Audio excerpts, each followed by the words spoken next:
రోజులాగానే ఈ రోజు కూడా పని పాట లేదనుకుని పడుకున్నావా?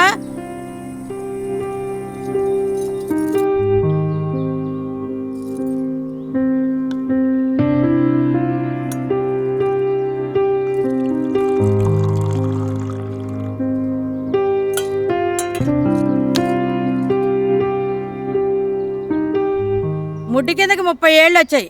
ఎంత వయసు వచ్చినా ఇంతే ఉన్నాడు. ఒక ఉద్యోగం లేదు, ఒక బాధ్యత లేదు. ఏమయ్యా రాజావారు, లేచారా? లేచానమ్మా. ఇవాళ మావయ్య వస్తున్నాడు. స్టేషన్కి వెళ్ళి తీసుకురావాలని గుర్తుంది. సరే, మంచిది. త్వరగా వెళ్ళు.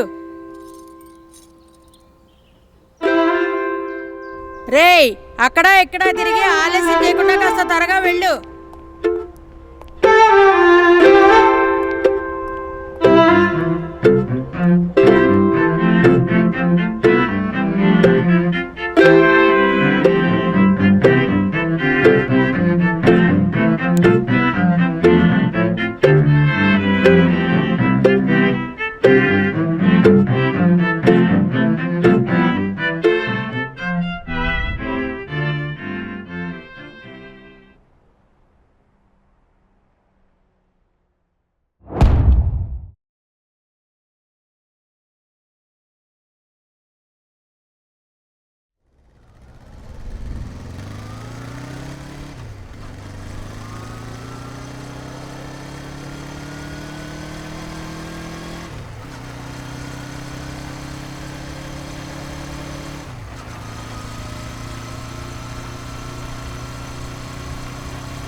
The person you're calling is not answering.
గంట నుండి మావయ్య స్టేషన్లో వెయిట్ చేస్తున్నారు.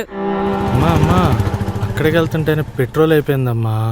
అయిపోతుందిరా, ఇంటి పని అనగానే పెట్రోల్ అయిపోతుంది, ఇంకేమైనా అయిపోతుంది. ఆండి వెండి వేసుకుని రోడ్ల మీద తిరగడానికైతే ఫుల్ ట్యాంక్ ఉంటుంది. అమ్మా నిజంగానే అయిపోయిందమ్మా. 2 కిలోమీటర్లు నడిపిస్తున్నా బైక్, పెట్రోల్ ఇంకా దొరకలేదు. అయినా ఇంటి పని చెప్తే ఎప్పుడు చేసావురా నువ్వు ఇప్పుడు చేయటానికి? నేను ఇంటి పని అంటే చేయనని తెలుసు కదా, మరి ప్రతిసారి నాకెందుకు చెప్తారమ్మా? మీరు చేసుకోవచ్చు కదా. ఎదిగిన కొడుకుని ఇంట్లో పెట్టుకుని ఇంటి పని బయట పని మేమే చూసుకుంటాన్రా. ఎవరు ఖాళీగా ఉన్నారమ్మా? ఓ, నువ్వు పని లేకుండా జాబు లేకుండా బలాదూరు తిరగటంలో బిజీ కదా. అమ్మా మీరు మళ్ళీ మళ్ళీ అనకండి నాకు పని లేదు జాబ్ లేదు అని. నాకు ఈరోజు పని లేకుండా జాబ్ లేకుండా తిరుగుతున్నానంటే అందుకు కారణం నువ్వు నాన్నే. ఏంటి నేను నాన్న? అవును. ఏంట్రా నిన్ను కని పెంచి చదివించి పెద్ద చేయటం మా తప్ప?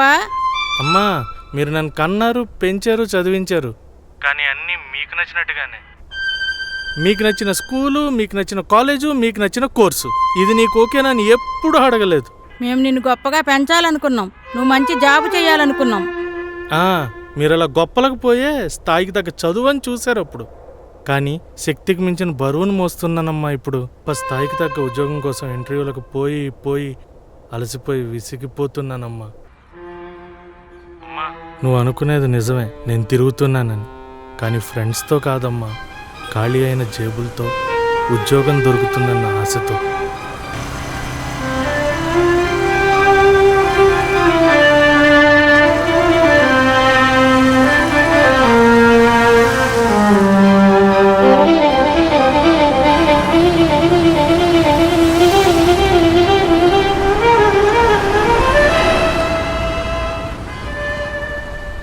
నా ఫ్రెండ్స్కి కూడా తెలుసమ్మా నాకు జాబ్ ఇన్కమ్ 2 లేవని. కనీసం కాల్ కూడా లిఫ్ట్ చేయరు. అలాంటిది నాతో బయటకు వస్తారని ఎలా అనుకున్నావమ్మా? అమ్మా నువ్వు అనుకున్నట్టు ప్రస్తుత ప్రపంచం అందంగా ఉన్నా మీ సూటిపోటి మాటల్ని మోస్తూ ఎడారిలోని ఒంటరితనం నా జీవితం.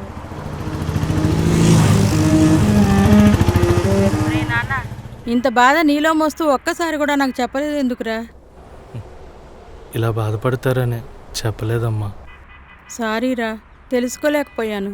అమ్మా ఒకటి చెప్పనా, మీరు చూసే ప్రపంచం ఇల్లొక్కటే. అందులో డిగ్రీ కంప్లీట్ చేసిన స్టూడెంట్ నేనొక్కడినే. కానీ నేను పోరాడుతున్న ప్రపంచంలో నేనొక్కడనే లేనమ్మా. కొన్ని లక్షల మంది ఉన్నారు. అందులో గొప్ప స్థాయికి ఎత్తుగా చదువుకు తగ్గ ఉద్యోగం దొరకడం అంత ఈజీ ఏం కాదమ్మా. నిన్ను గొప్పగా చదివిస్తే హ్యాపీగా ఉంటావు అనుకున్నాం కానీ కష్టాల్లోకి తోస్తున్నామని అనుకోలేదురా. తిడుతూ చెప్తే ఒక దారిలోకి వస్తావు అనుకున్నాం కానీ నీ మనసింత బాధపడుతుందని అనుకోలేదురా. సారీ నాన్న, ఇప్పుడు నన్నేం చేయమంటావురా? అమ్మా మీరు మాకు ఏం చేయాల్సిన అవసరం లేదమ్మా. గారాబం చేయాల్సిన పని లేదు, తిట్టాల్సిన అవసరం అస్సలు లేదు. జస్ట్ మమ్మల్ని నమ్మండి అంతే. ఖచ్చితంగా ఏదో సక్సెస్ అవుతాం. మీ నమ్మకం చాలమ్మా, అదే మాకు పెద్ద స్పిరిట్.